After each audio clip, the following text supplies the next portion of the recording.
오늘 저와 여러분들 주신 하나님의 말씀입니다. 히브리서 5장 1절로 11절까지의 말씀을 통해서 우리 하나님의 말씀 듣고 하나님의 음성 듣고 또 그 말씀에 순종하며 나가는 저와 여러분, 우리 사랑하는 성도 여러분 되셨으면 좋겠습니다.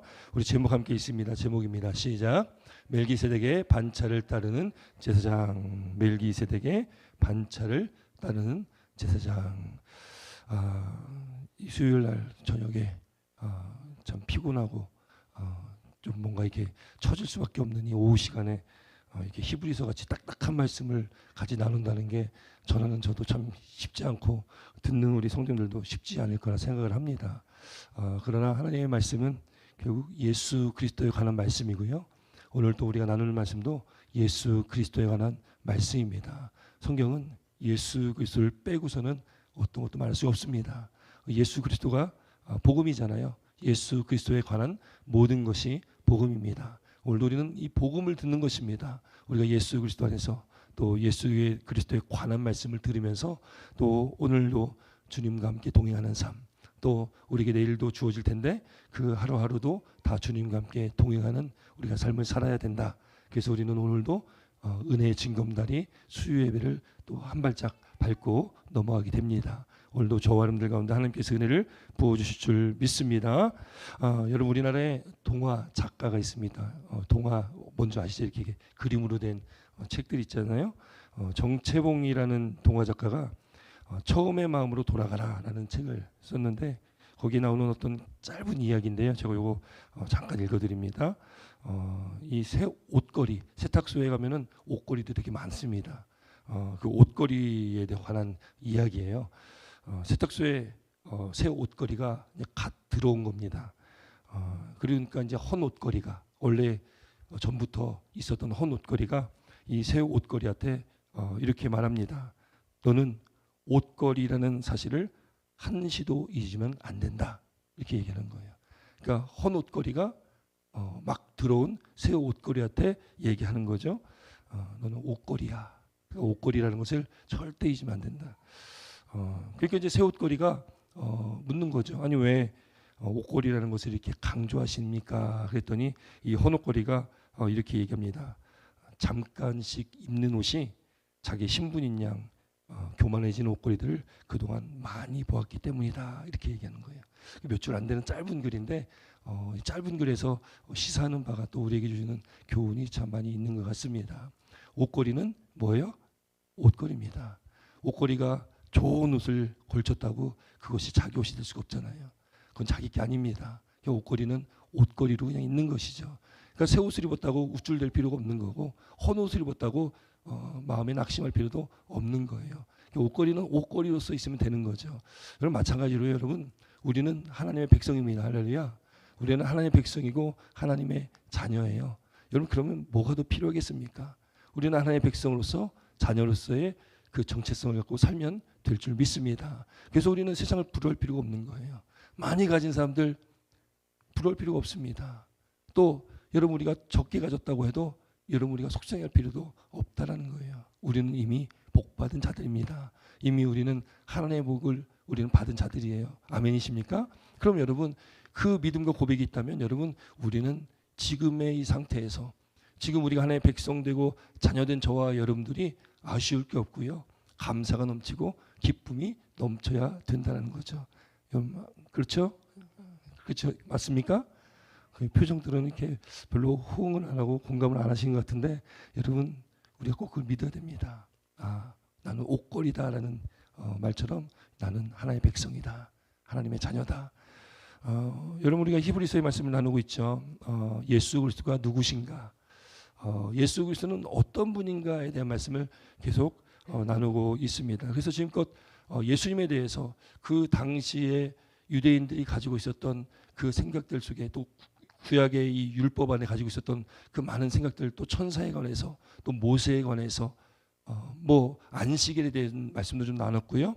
또 대제사장, 오늘은 이제 대제사장에 대한 말씀인데 이렇게 유대인들 생각에 차 있는 그런 구약적인 어떤 생각들이 있는데 그것들보다 예수님이 더 우월하시다 이걸 말하고 있는 거예요. 왜냐하면 그 당시에 이 유대인들이요 천사를 굉장히 높게 쳤고 또 모세라는 사람을 하나님과 같이 그렇게 여기고 있었던 시대 아니겠어요? 그러니까 이제 이 히브리서 기자가 지금 이 그런 유대인들에게 예수 그리스도가 누구시며 예수님의 우월하심이 어떠한지를 말하고 있는 것이 히브리서입니다. 그래서 굉장히 딱딱한 말씀이기도 합니다. 그러나 여러분, 우리가 오늘도 이 말씀을 통해서 예수님이 누구신지를 깨닫고 또 예수님 안에 있는 우리가 누구인지를 또 깨닫는, 또 우리가 어떻게 살아가야 될지를 깨닫는 애가 우리 가운데 있기를 다시 한번 주를 축원드립니다.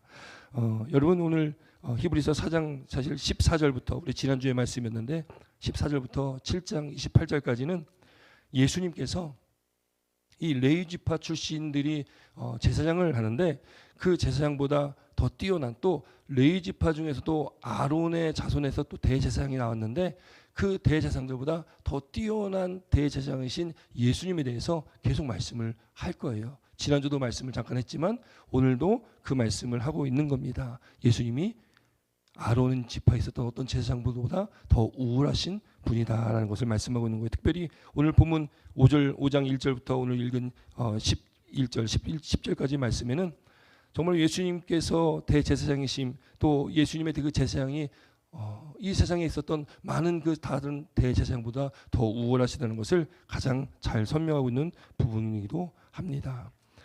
먼저 여기 1절부터 3절까지는 그 사람들 가운데서 택함을 받은 레위인 중에 택함을 받은 자가 이 제사장, 대제사장이 되는데 그 사람에 대한 말씀이 1절부터 3절까지 나오고 있어요. 우리 함께 있습니다. 1절부터 3절입니다. 함께 있습니다. 시작.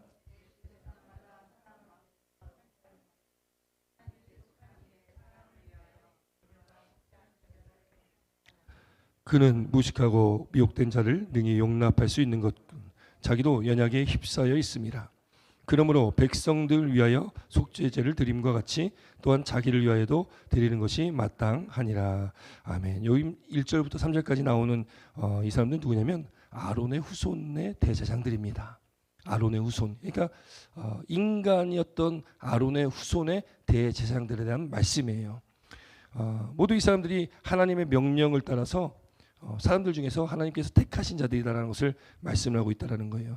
출애굽기 28장 가면 출애굽기 28장에 하나님께서 시내산에서 모세에게 명령을 하시는 거예요. 모세에게 아론과 그의 아들들을 제사장으로 임명을 해라. 이게 하나님의 명령이었습니다. 그래서 모세는 그 명령대로 하나님의 말씀대로 아론과 그의 아들들을 제사장으로 임명을 하게 되는 것입니다. 그런데 이 대제사장이 되는 두 가지 조건이 있었어요. 두 가지 조건이 있었는데 첫 번째는 조건이 뭐냐면 이건 사람이어야 됩니다. 인간이어야 된다는 거예요. 인간이 아니면 안 됩니다. 왜냐하면 이 대제사장의 역할이 있기 때문에 그래요. 여러분, 우리가 제사장과 대제사장이 있지 않습니까? 제사장은 수가 여러 명인데 그 중에 한 명이 대제사장이 됩니다. 물론 예수님 때에, 예수님 당시에 대제사장이 두 명 있었어요. 누가 있었냐면 가야바라는 대제사장이 있고 안나스라는 대제사장이 있었거든요. 그 당시에 제사장은 가야바였는데 가야바의 장인이 안나스인데 안나스가 힘을 쥐고 권력을 쥐고 있었습니다. 그래서 자기는 좀 뒤로 물러나고 자기 사위를 대제사장을 삼고 사실 실권은 그의 장인이었던 안나스에게 있었습니다. 그래서 그 당시에는 대제사장이 두 명이나 마찬가지였다라는 거죠. 그런데 그 때를 제외하고는 대제사장은 딱 한 명입니다. 제사장들은요 성막이 있지 않습니까? 성막이 있는데 거기 성소와 지성소로 나누고 그 사이를 휘장이 가로막고 있습니다. 이 성소까지 제사장들이 들어가서 거기에 있는 것들을 관리를 할 수 있습니다. 그런데 지성소는 제사장들이 들어갈 수가 없습니다. 누구만 들어가냐면 오직 대제사장만 들어가요. 1년에 몇 번 들어갑니까?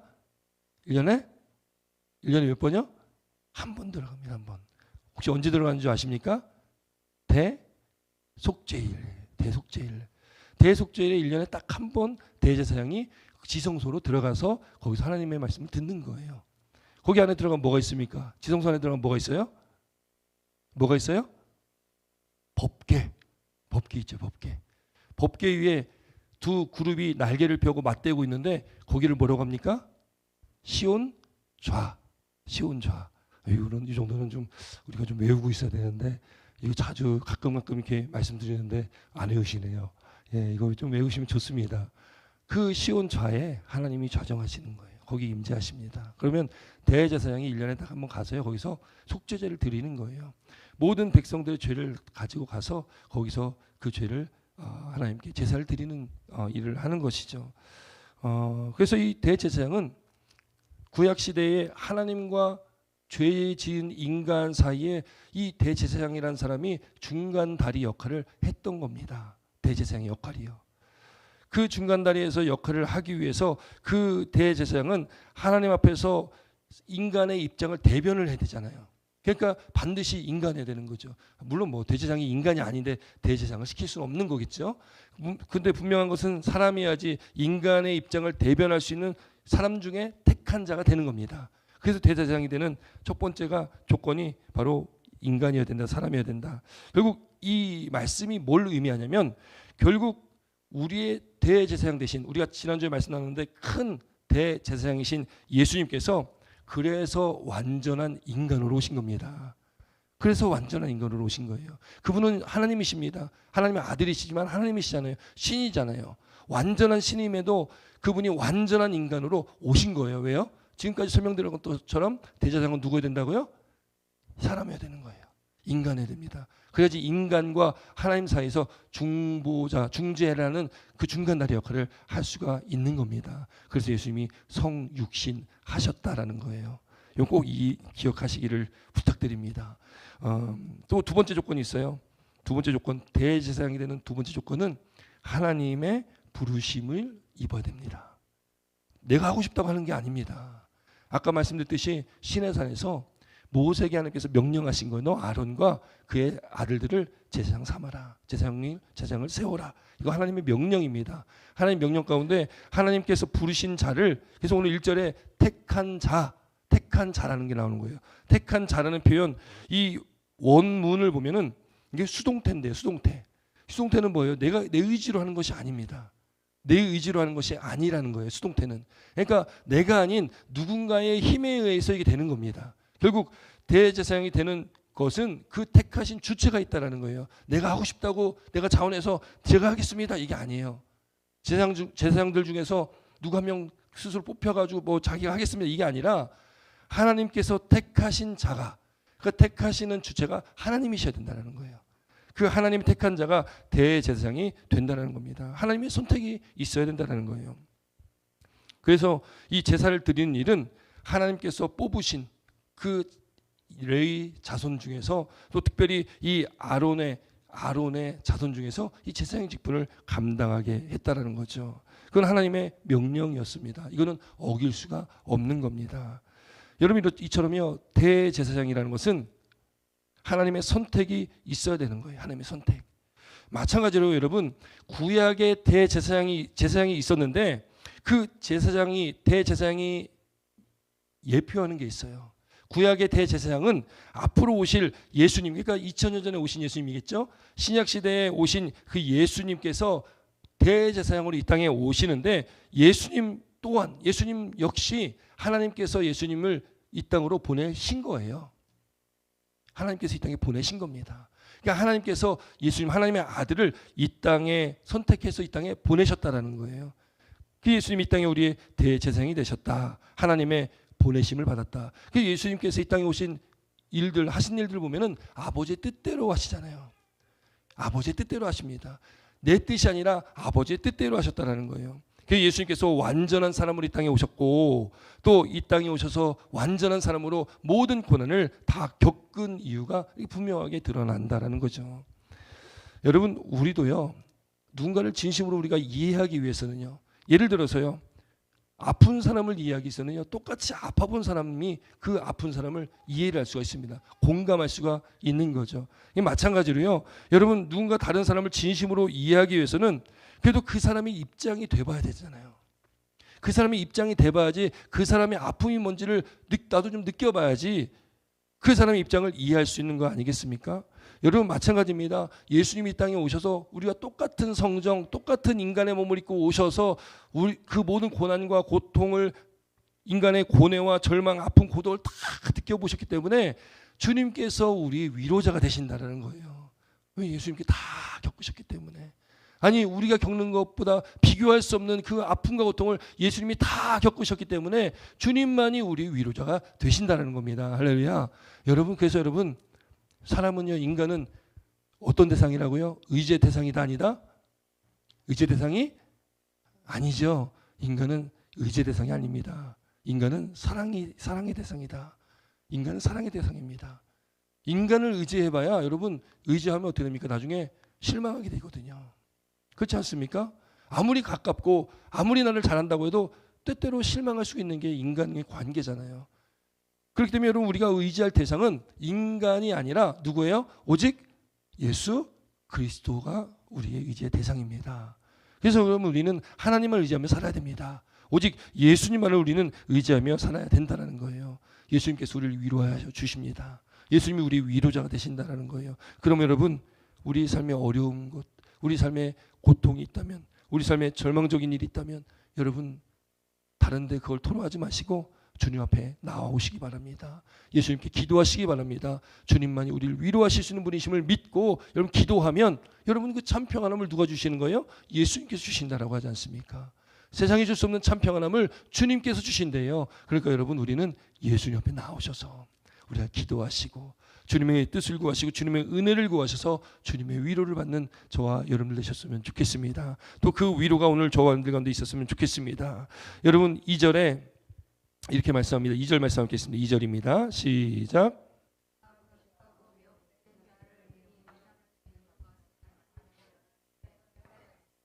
아멘. 예, 여기 똑같이 말씀하고 있는 거예요. 그는 누구예요? 그가 누굴까요? 대제사장입니다. 인간인 대제사장, 아론의 자손들이었던 대제사장. 그가 무식하고 미혹된 자를 능히 용납할 수 있는 것은 어떻게 용납할 수 있냐? 자기도 마찬가지이기 때문에 그런 거예요. 자기도 연약에 휩싸여 있기 때문에 그렇다는 겁니다. 여러분 여기 용납이라는 단어의 원어를 보면요, 용납하다. 이게 뭐 받아들이는 거잖아요. 받아들이는 건데 이 원문의 의미에서는 감정을 억제하는 의미를 가지고 있어요. 감정을 억제하다. 근데 이거를 스코틀랜드 성경 비평학 교수였던 윌리엄 바클레이라는 분이요 이렇게 표현을 하는데 너무 잘 표현을 하셨더라고요. 초조함이 없이 당황하지 아니하고 인내로서 사람들과 접촉하는 능력. 초조함이나 당황하지 아니하는 거예요. 상대방이 어떠하든지 간에 당황하지 않는 겁니다. 그리고 인내로서 사람들과 접촉하는 거예요. 또 하나 이렇게 표현합니다. 어리석은 사람, 이해가 빠르지 못한 사람, 같은 말을 반복해도 전혀 알아듣지 못하는 사람, 여기도 있나요? 사람에게 대해서까지 화내지 않고 성질을 억누르는 능력, 이렇게 용납이라는 거예요. 저도 아이를 키워보면서 아이들이 말을 참 잘 안 듣죠. 잘 안 듣습니다. 했던 말 또 하고 했던 말 또 할 때 맞습니다. 잔소리를 하죠. 왜? 바른 길 가기를 원하니까, 부모의 심정이니까요. 근데 그렇게 반복하면서 여러분 계속 알아듣지 못하면은 화가 납니까 안 납니까? 화가 나죠. 안 나려고 하도 납니다. 이게 나더라고요. 그래서 저도 뭐 똑같은 인간인지라 저도 아이들을 혼내다 보면은 막 답답해서 좀 막 죽을 것 같은 그런 답답함을 경험할 때도 있습니다. 말귀가 안 통하니까 막 너무 힘든 거예요. 막 그만 얘기하자. 너무 답답해가지고요. 근데 용납이라는 건요, 그런 어떤 상황 속에서도 그걸 받아들일 수 있는 게 참 어렵잖아요. 저도 너무 어려운 것 같습니다. 여러분 그 용납이라는 것은 그렇게 무식하고 미혹된 자를 능히 용납할 수 있는 것은 그 이유가 있다라는 거예요. 저도 똑같은 자이기 때문에 그렇다라는 거예요. 저희 어린 시절도 저희 부모님에게 저도 똑같이 그랬던 사람이기 때문에 그렇습니다. 아니 어쩌면 더하면 더했지 뭐 덜했겠습니까? 그래서 저도 부모님하고 통화하면은 부모님이 항상 저한테 잔소리하는 게 있어요. 야, 애들 좀 혼내키지 마라. 애들 공부에 대해서 공부 못한다고 얘기하지 마라. 너도 잘못했잖아. 이렇게 얘기하시는 거예요. 할 말이 없습니다, 제가. 여러분 여기 2절 말씀이 그런 말씀이에요. 용납할 수 있는 것은요, 우리가 누군가를 용납할 수 있는 것은 우리 예수 믿음으로 해서 우리 성도들, 지체들을 내 생각으로 이해가 안 돼도, 말이 통하지 않아도, 같은 말을 반복해도 그걸 이해할 수 있고 용납할 수 있는 것은 여러분 입장을 바꿔놓고 생각하면 용납이 되는 거 아니겠어요? 여러분 왜 용납이 안 됩니까? 나는 다르다고 생각하는 거예요. 나는 당신과는 달라. 나는 당신보다 한 차원 높은 사람이야. 뭐 이런 생각을 갖고 있으니까 그 용납을 못하는 거죠. 그런데 여러분 우리가 다른 어떤 누군가와 비교했을 때 나봐야 얼마나 더 낫겠습니까? 다 똑같은 인간인데요. 성경에서는요, 다 똑같은 인간이다. 똑같은 사람이다. 모든 사람이 뭐예요? 다? 모든 사람이 죄인이잖아요. 모든 사람이 다 죄인입니다. 그럼 여러분 교도소에 가가지고 누가 누구를 지적질을 하겠습니까? 죄인들이요. 누가 누구에게 지적질을 하겠어요? 똑같은 죄인들인데. 죄의 경중을 떠나서 여러분 죄인들끼리 누가 지적질할 수 있겠습니까? 다 똑같이 잘못해서 갇힌 사람들인데 우리는요. 누구를 평가할 수 있는 존재가 아닙니다. 평가하면 안 되는 존재죠. 여러분 그래서 오늘 본문에도 자기도 연약함에 휩싸여 있습니다. 여러분 우리도 연약함에 휩싸였다는 것을 기억하시길 주의 이름으로 축원드립니다. 그럴 때 여러분 우리는 용납할 수가 있습니다. 누가 뭐라고 해도 자녀들이 속상하게 할지라도 용납할 수가 있다라는 거예요.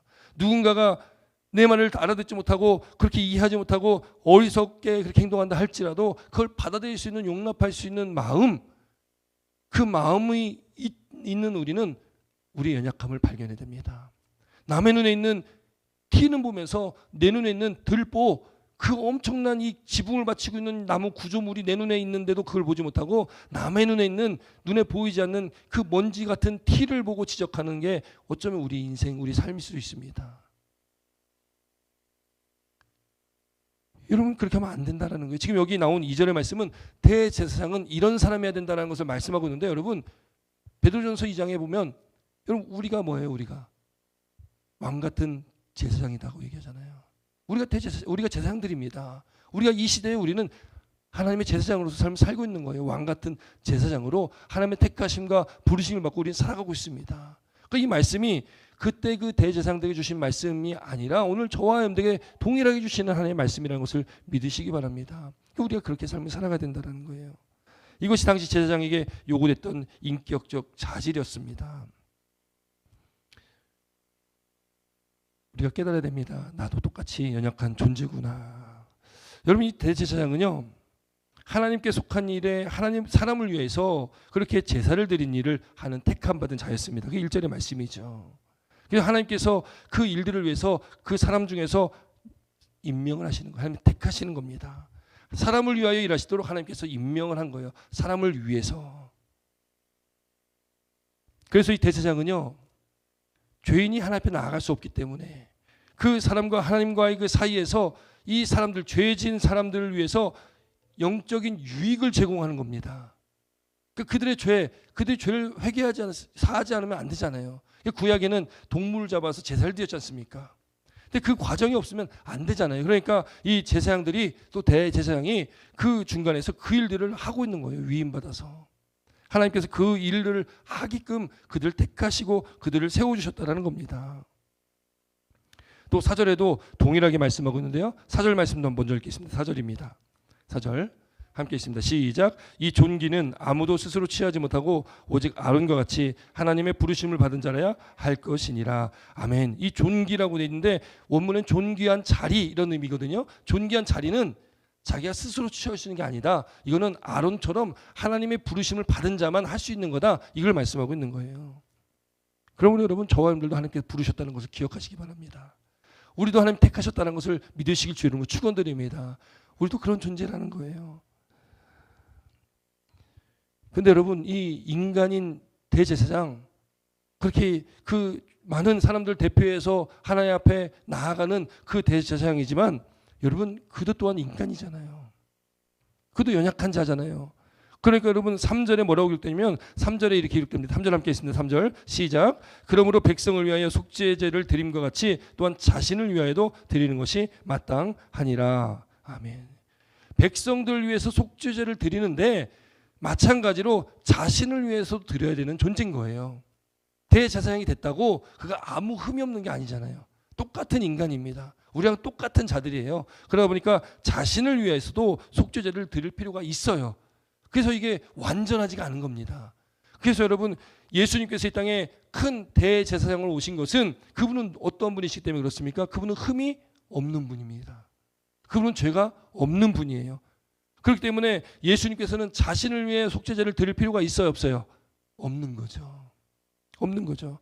그래서 예수님께서 완전하신 분으로 완전한 큰 대제사장으로 이 땅에 오신 거예요.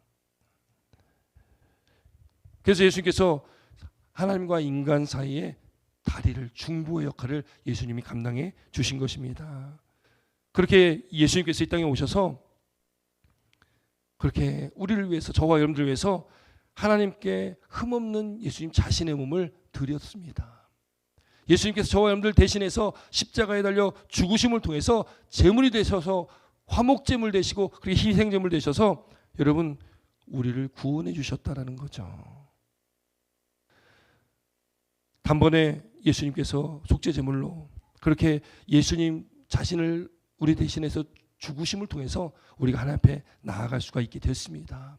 예수님이 십자가 달려 죽으신 그 순간 어떻게 됐어요? 성소와 지성소를 가르고 있었던 그 사이에 있었던 게 뭐예요? 휘장. 예수님 십자가에서 딱 죽으셨을 때 그 휘장이 위에서 아래로 쫙 찢어지게 됩니다. 이게 뭐예요? 지성소에 들어갈 수 없었는데 이제 예수님의 죽으심을 통해서, 예수 그리스도 통해서 이제는 지성소로 다 들어갈 수가 있는 겁니다. 우리가 그래서 예수님을 통해서 우리는 하나님 앞에 나아갈 수 있는 존재가 됐고요. 아니 그보다 예수님께서 약속하신 대로 보혜사 성령은 성령 하나님이시잖아요. 그 하나님을 보내주셔서 우리 각 사람에게 그 성령 하나님이 내주하시게 하는 그 놀라운 약속을 예수님께서 성취해 주신 거 아니겠습니까? 그래서 우리 안에 누가 계십니까? 성령님이 계시는 거잖아요. 믿으십니까? 우리 성령님이 거하십니다. 하나님이 우리 안에 거하신다는 거, 우리가 하나님 앞에 나아가는 게 아니라 이미 하나님이 예수님을 믿는 저와 여러분들 안에 이미 들어와 계시다. 이 뭐 놀라운 축복 아니겠습니까? 예수님께서 그렇게 저와 여러분들 위해서요 그렇게 희생제물 되셨잖아요. 저와 여러분들 위해서 예수님께서 죄 없는 그분이 십자가를 죽으셨지 않습니까? 여러분 주님께서 우리에게 그렇게 은혜를 베풀어 주시고 우리를 구원해 주셨는데 여러분 그럼 우리는 어떻게 살아야 됩니까? 우리는 어떻게 살아야 돼요? 우리는. 그래서 여러분 우리도 우리 자신을 거룩한 산 제물로 드려라. 저기서 이 내용을 기도할 때 늘 기도합니다. 너무 좋아하는 구절입니다. 거룩한 산 제물로 하나님 드리겠습니다. 여러분 이제 구약의 제사, 구약의 동물을 잡아 드린 제사는 이제 드리지 않잖아요. 예수님께서 그 모든 것을 완전하게 다 해주셨기 때문에. 그래서 이제는 우리는 구약에 같이 제사를 드리고 예배를 드리지 않지만 이제는 여러분 누가 제물이 되느냐? 나 자신이 이제 제물입니다. 저와 여러분들이 제물인 거예요. 우리가 예배 나와서 이렇게 예배 드리는 것, 우리가 거룩한 산 제물로 하나님께 지금 바쳐지고 있는, 드려지고 있는 시간입니다. 또 예배 시간뿐만 아니라 우리가 살아가면서 매 삶의 순간순간 우리 예배 드리면서 하나님을 생각하고 하나님과 교제하면서 소통하면서 기도하면서 말씀 가운데 살아가는 우리의 삶이, 그 예배자의 삶이 우리가 산 제물로 하나님께 드려지는 거예요. 제물은 죽어야 제물이잖아요. 근데 우리는 산 제물입니다. 거룩하게 구별된 산 제물로 우리는 하나님께 매일매일 우리는 드리는 삶을 살아야 된다는 거예요. 매일매일 우리는 예배자의 삶으로 살아내야 된다는 겁니다. 여러분 지난 3일 동안 어떤 삶을 살아오셨는지 저는 다 알 수 없습니다. 그러나 하나님은 아시죠. 이제 남은 한 주간의 삶을 여러분 산 제물 되어서 하나님께 매일매일 우리 인생을, 우리 삶을 드리는 저와 여러분 되셨으면 좋겠습니다. 로마서 12장 1절 2절 너무나 잘 아는 말씀이에요. 그러므로 형제들아 내가 하나님의 모든 자비하심으로 너희를 권하노니 너희 몸을 하나님이 기뻐하시는 거룩한 산 제물로 드려라. 이는 너희가 드릴 영적 예배니라. 이 예배를 매일매일 드리라는 거예요. 매 순간순간마다 이 예배를 드리라는 겁니다. 우리가 제물 되어서, 내가 제물 되어서 그렇게 드리라는 거예요. 너희는 이 세대를 본받지 말고 오직 마음을 새롭게 함으로 변화를 받아 하나님의 선하시고 기뻐하시고 온전하신 뜻이 무엇인지를 분별하도록 하라. 이렇게 말씀하죠.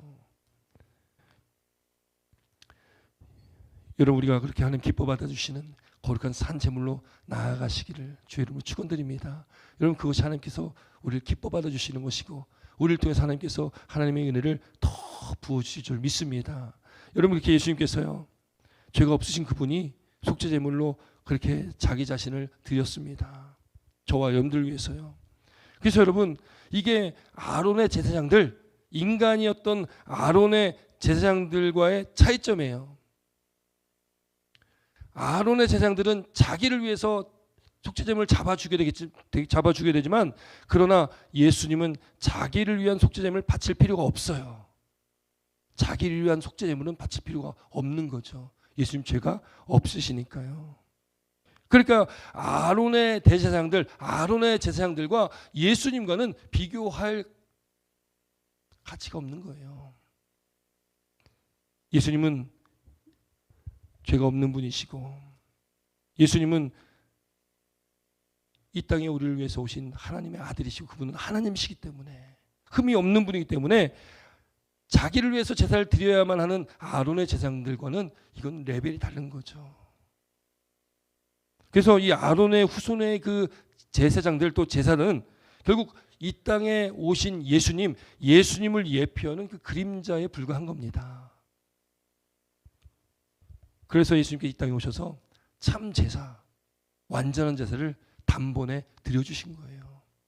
더 이상 제사를 드리지 않는 것입니다. 인간은 인간이기 때문에 연약하잖아요. 나약하잖아요. 아론과 그의 자녀들을, 그의 아들들을 제사장 삼았는데, 그렇게 하나님 명령대로 제사장을 세웠는데, 여러분, 아론의 아들들이 있어요. 나답과 아비후라는 사람이 있습니다.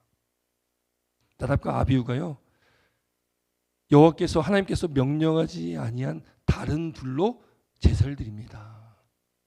그러니까 하나님의 말씀을 어기고서요, 자기 마음대로, 자기 뜻대로, 자기 생각대로 그냥 자기가 원하는 대로 예배를 드려버린 거예요, 제사를. 그랬더니 불이 여호와 앞에 나와서 그들을 삼킴에 그들이 여호와 앞에서 죽은지라. 아니, 하나님께서 명령해서 아론과 그 아들들을 제사장으로 세웠는데, 그렇게 하고서 얼마나 지나지 않아서 아론의 두 아들이 그렇게 죽임을 당하게 됩니다. 하나님의 심판을 받게 되는 거죠. 여러분, 인간은 그런 존재입니다. 그렇게 연약한 존재예요.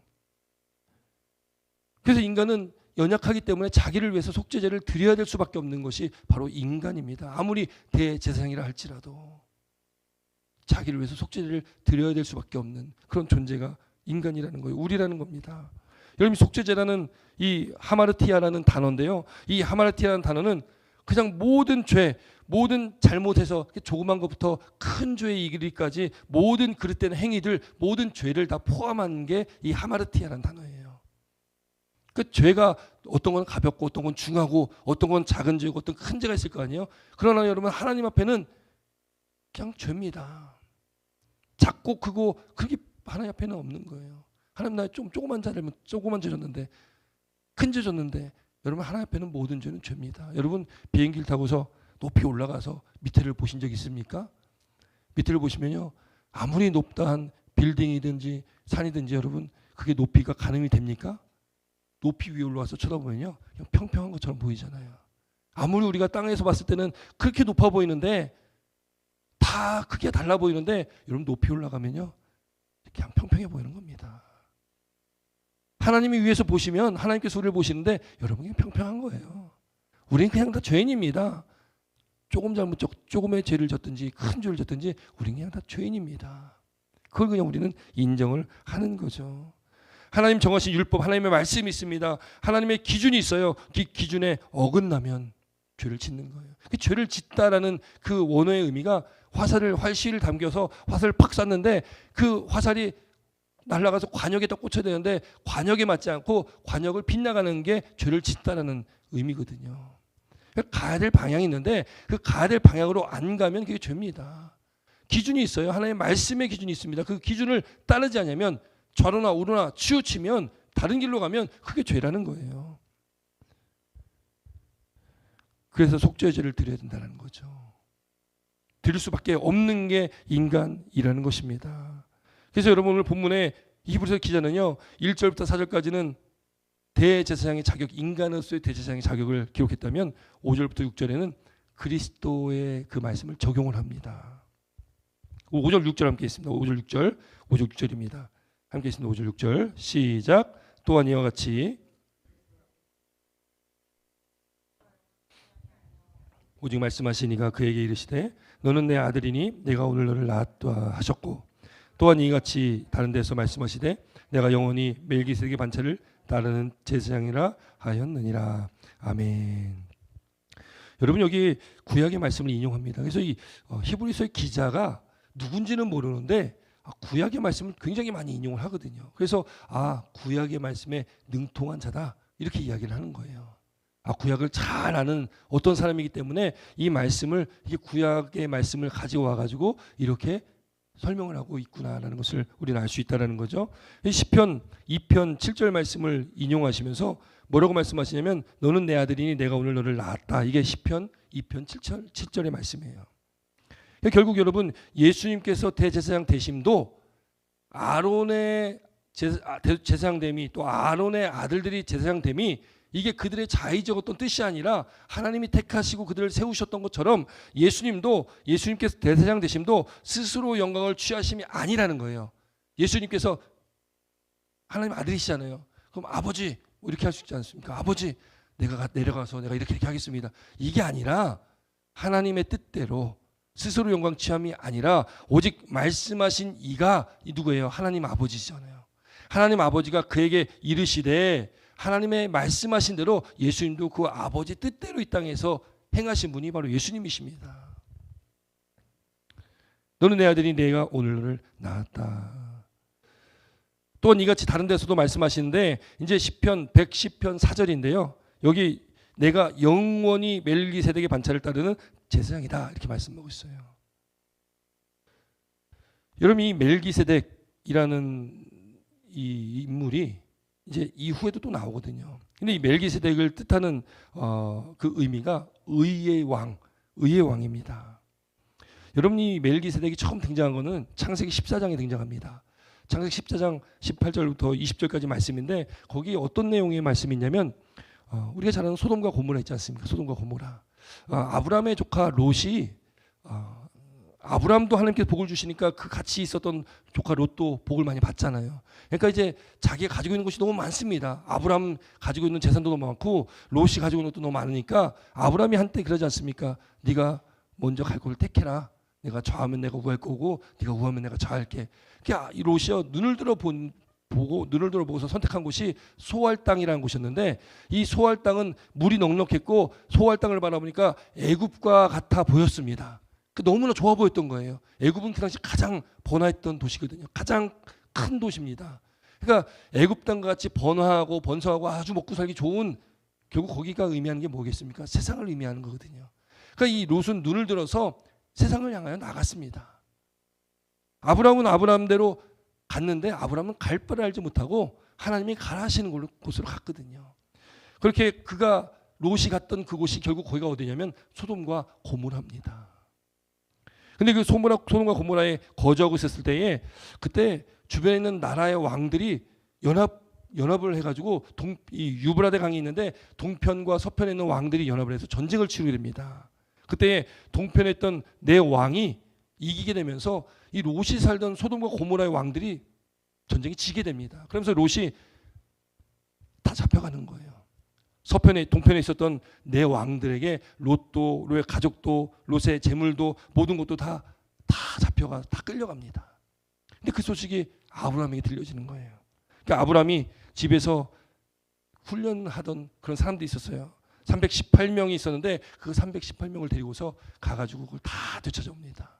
롯과 재산들, 가족들 다 되찾아옵니다. 그리고 이렇게 되찾아오면서 그때 등장하는 게 누구냐면 살렘 왕 멜기세덱이 등장을 합니다. 살렘 왕, 이 살렘이라는 것은 평화를 얘기하거든요. 평화의 왕 멜기세덱입니다. 그러니까 아브라함을 축복해 주는 거예요. 그러니까 아브라함이 그 멜기세덱에게 자기가 얻은 것의 10분의 1을 드리는 그 말씀이 창세기 14장에 나옵니다. 거기에서 처음 등장하는 이름이 이 멜기세덱이라는 이름이에요.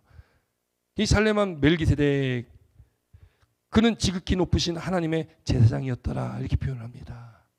그는 지극히 높으셨던 하나님의 제사장이었다. 결국 이 살렘 왕 멜기세덱은요 그리스도의 제사장 직분, 그 그리스도의 제사장 직분을 완전하게 이루는 그 상징적인 그걸 예표하는 인물이 멜기세덱이라는 인물이에요. 하나님에 의해서 세움받은 지극히 높으신 하나님의 제사장, 하나님께 세우신 지극히 높으신 하나님의 제사장 그 멜기세덱. 결국 이 예수님께서 그 멜기세덱의 반차, 그 멜기세덱에 대해서 예수님께서 그 제사장의 직분을 감당하는 그 반차에서 예수님이 그 일을 감당하신다는 거죠. 그래서 여러분 히브리서 7장 앞으로 볼 말씀인데 거기에 이 멜기세덱에 대해서 이렇게 잘 설명합니다. 제가 한번 읽어드릴게요. 히브리서 7장 1절부터 3절까지인데 있으신 분도 함께 같이 읽었으면 좋겠습니다.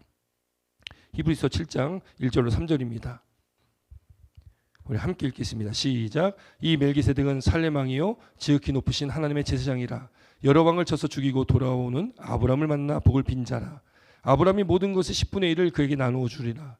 그의 이름을 해석하면 먼저는 의의 왕이요 그 다음은 살렘 왕이니 곧 평강의 왕이요 아버지도 없고 어머니도 없고 족보도 없고 시작한 날도 없고 생명의 끝도 없어 하나님을 아들 닮아서 항상 제사장으로 있느니라. 아멘. 여러분, 이 멜기세덱에 대한 인물에 대해서 이게 누구다 뭐다 사실 이렇게 정의 내기가 참 어려운 그런 인물이기도 합니다.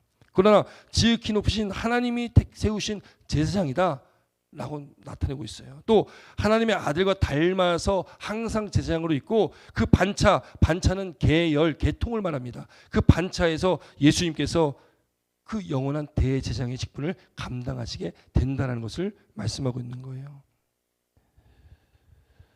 여러분, 예수님께서 이 땅에 그 대제사장의 직분을 감당하시면서 여러분 우리와 하나님과의 그 사이에서 중보의 역할을 하고 계십니다. 이미 예수님께서는 이 땅에 오셔서 십자가에 달려 죽으시고 부활하시고 승천하셔서 지금 하나님 보좌 우편에 앉아 계십니다.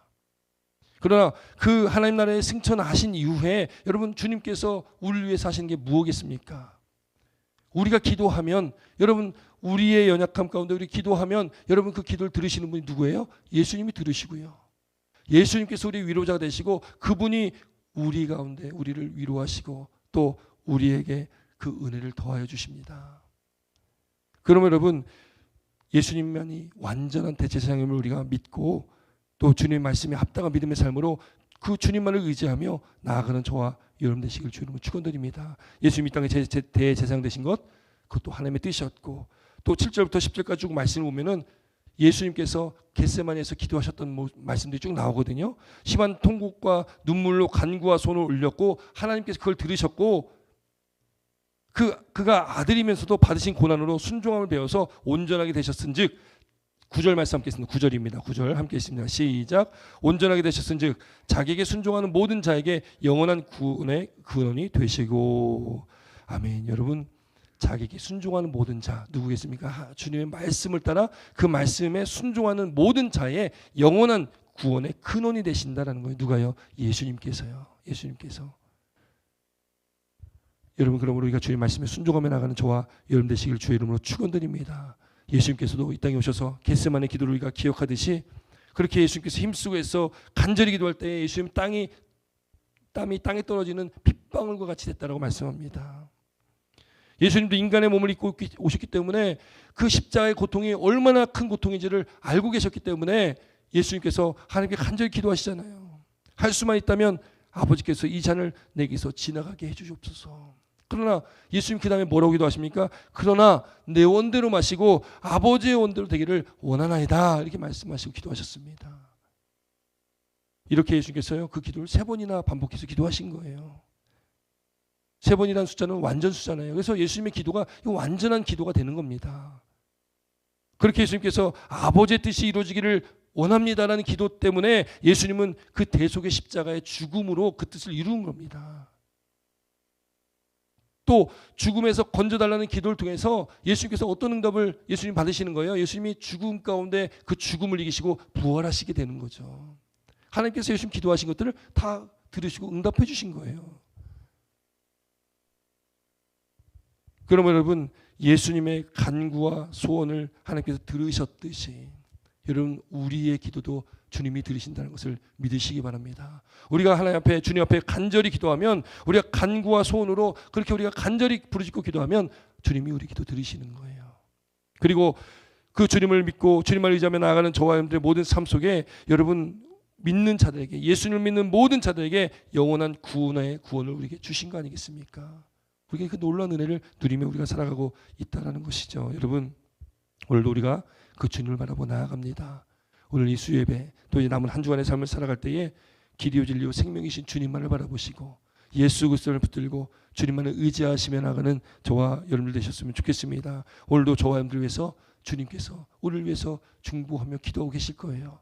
여러분 우리 연약합니다. 우리 넘어지기 쉽고 쓰러지기 쉬운 존재들입니다. 그러나 주님이 우리와 함께 하시고 또 주의 성령이 우리와 함께 하시기 때문에 내 힘이 아니라 성령의 능력에 힘입어 우리는 살아가는 것이고 또 주님께서 우리와 함께 하시기 때문에 그 임만을 하나님 우리와 함께 하시기 때문에 그 하나님께서 하나님만 우리가 붙들고 의지하며 살아가면 우리의 삶이 형통한 삶이 될 줄 믿습니다. 주님의 은혜가 넘치는 복된 믿음의 삶이 될 줄 믿습니다. 우리가 예수님만 바라보시고 남은 한 주도 승리하는 저와 연들 되시기를 다시 한번 축원드립니다. 기도드리겠습니다. 주님 감사합니다.